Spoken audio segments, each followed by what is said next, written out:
ಲಕ್ಕುಂಡಿಯಲ್ಲಿ ನಿಧಿ ಸಿಕ್ಕ ಪ್ರಜ್ವಲ್ ರಿತ್ತಿ ಕುಟುಂಬಸ್ಥರಿಗೆ ಸೈಟ್. ಲಕ್ಕುಂಡಿ ಗ್ರಾಮ ಪಂಚಾಯಿತಿಯಿಂದ ನಿವೇಶನ ಘೋಷಣೆಯಾಗಿದೆ. ಇದು ಟಿವಿ9 ವರದಿಯ ಬಿಗ್ ಇಂಪ್ಯಾಕ್ಟ್. ಕುಟುಂಬಕ್ಕೆ ನಿವೇಶನವನ್ನ ಘೋಷಣೆ ಮಾಡಲಾಗಿದೆ. ಪ್ರಜ್ವಲ್ ರಿತ್ತಿ ಕುಟುಂಬಕ್ಕೆ ನಿವೇಶನವನ್ನ ಕೊಡಬೇಕು ಅಂತ ಹೇಳಿ ನಿರಂತರವಾಗಿ ವರದಿಯನ್ನ ಮಾಡಿತ್ತು ಟಿವಿ9. ಗ್ರಾಮ ಪಂಚಾಯಿತಿ ವಿಶೇಷ ಮೀಟಿಂಗ್ ಮಾಡಿ ಇವತ್ತು ಸೈಟ್ ಅನ್ನು ಘೋಷಣೆ ಮಾಡಿದೆ.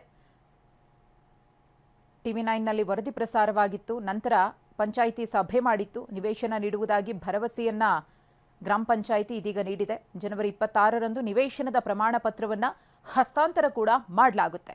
ಈಗ ಅಧಿಕೃತವಾಗಿ ನಾವು ನಿವೇಶನವನ್ನು ಕೊಡ್ತೀವಿ ಅಂತ ಗ್ರಾಮ ಪಂಚಾಯಿತಿಯಿಂದ ಘೋಷಣೆಯಾಗಿದೆ. ಪ್ರಮಾಣ ಪತ್ರ ಹಸ್ತಾಂತರ ಜನವರಿ 26ರಂದು ನಡೆಯಲಿದೆ. ಪ್ರಜ್ವಲ್ ರಿತ್ತಿ ಮನೆಯಲ್ಲೇ ನಿಧಿ ಸಿಕ್ಕಿತ್ತು. ಅದನ್ನು ಪ್ರಾಮಾಣಿಕವಾಗಿ ಸರ್ಕಾರಕ್ಕೆ ಒಪ್ಪಿಸಿದ್ರು. ಆ ಕುಟುಂಬಕ್ಕೆ ನೆರವಾಗುವ ನಿಟ್ಟಿನಲ್ಲಿ ಸರ್ಕಾರ ಕೂಡ ಮುಂದೆ ಬರ್ತೀವಿ ಅಂತ ಹೇಳಿದ್ರು. ಅಂತೆಯೇ ಇದೀಗ ಗ್ರಾಮ ಪಂಚಾಯಿತಿ ವತಿಯಿಂದ ಸೈಟ್ ಸಿಕ್ಕಿದೆ. ನಮ್ಮ ಪ್ರತಿನಿಧಿ ಸಂಜೀವ್ ಪಾಂಡ್ರೆ ಫ್ಯಾಮಿಲಿ ಜೊತೆಗೆ ಮಾತುಕತೆ ನಡೆಸಿದ್ದಾರೆ, ನೋಡೋಣ.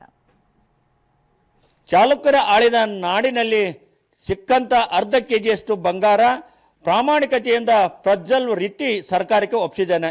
ಈಗ ಸರ್ಕಾರವು ಕೂಡ ಆ ಕುಟುಂಬಕ್ಕೆ 30-40 ಅಳತೆಯ ಸೈಟ್ ಕೂಡ ಈಗ ಘೋಷಣೆ ಮಾಡಿದೆ. ಈಗ ಆ ಕುಟುಂಬ ನಮ್ಮ ಜೊತೆ ಮಾತನಾಡಲಿಕ್ಕಿದ್ದಾರೆ, ಅವರನ್ನು ಮಾತನಾಡಿಸೋಣ.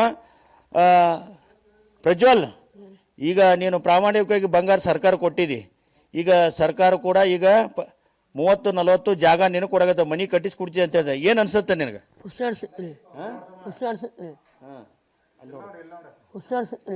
ಎಷ್ಟು ಕೊಟ್ರಿ ಸೈಟ್? 40-30. ಮತ್ತೇನು ಕೊಡ್ತೀನಿ ಅಂತ ಹೇಳ್ಯಾರ? ಯಾರಿಗೆ? ನಮ್ಮ ಮಗನಿಗೆ ನನಗೆ ಇಬ್ಬರಿಗೆ ನೌಕರಿ ಕೊಡ್ತೀನಿ ಯಾರು ಹೇಳ್ಯಾರ? ಮತ್ತೆ ಮನಿ ಕಟ್ಟಿ ಕೊಡ್ತಾರೋ ಬರೀ ಜಾಗನೋ? ಮನೆ ಕಟ್ಟಿಸ್ಕೊಡ್ತಾರೆ. ಮನಿ ಕಟ್ಟಿಸ್ಕೊಡ್ತಾರ. ಹೆಂಗ ಖುಷಿ ಆಗ್ಯದ? ಖುಷಿ ಎಲ್ಲ ಖುಷಿ. ಈಗ ಟಿವಿ9 ನಿನಗೊಂದು ಮನಿ ಕೊಡಬೇಕು, ನೌಕರಿ ಕೊಡ್ಬೇಕು ಅಂತೇಳಿ ನಿರಂತರವಾಗಿ ವರದಿ ಮಾಡಿದ. ಏನು ಹೇಳ್ತಿ? ಫುಲ್ ಖುಷಿ ಆಗ್ಯದ. ಅಕ್ಕಾರ ಹೇಳ್ರಿ, ಈಗ ಸರ್ಕಾರ ಏನು ನೀವು ಸರ್ಕಾರಕ್ಕೆ ಒಪ್ಪಿಸಿದ್ರಿ, ಈಗ ಪ್ರಾಮಾಣಿಕ ಈಗ ಸರ್ಕಾರ ಏನೇನು ಕೊಡ್ತೀನಿ ಅಂತ ಹೇಳ್ತೀನಿ ನಿಮ್ಗೆ? ಏನೇನು ಕೊಟ್ಟಿದೆ ಈಗ? ಈಗ ಮನಿ ಮಾಡ್ಯಾರಿ, ಥೋಡ ಅಂತ ಹೇಳ್ಯಾರಿ. ನೋಡಿ ಒಂದು 4 ಜನ ರೀ, ಎಲ್ಲ ಇದಾದ ರೀ. ಇನ್ನೊಂದ ರೀ ಎಲ್ಲ ಟಿವಿ9 ಚಾನಲ್ ಒಂದನೇ ಎಲ್ಲರಿಗೂ ಒಂದನೇ.